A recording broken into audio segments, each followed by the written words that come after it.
السلام عليكم ورحمة الله وبركاته. النهاردة معانا عملة تذكارية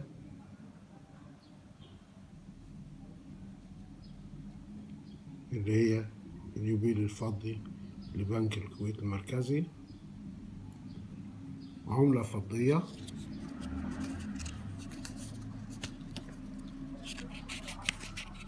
بياناتها كلها مكتوبة في الشهادة بتاعتها.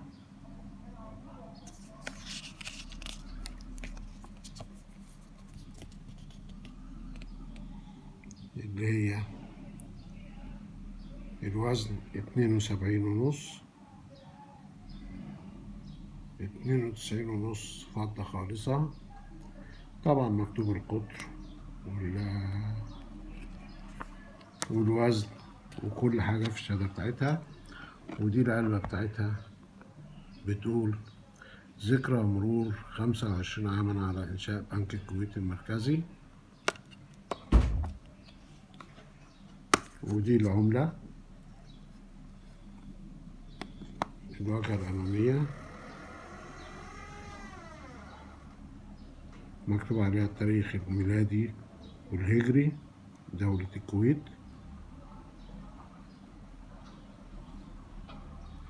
ما بنفتحهاش من العلبة بتاعتها عشان تفضل أنصر زي ما هي.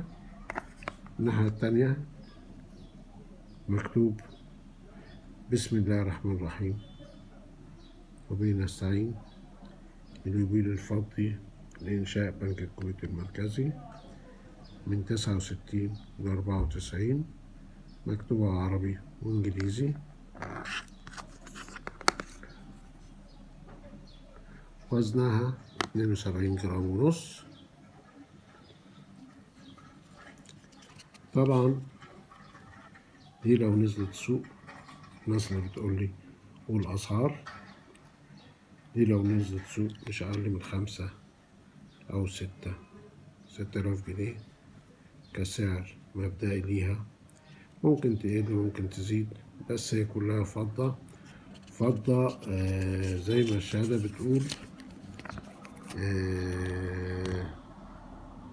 فضة 92.5% فضة خالصة.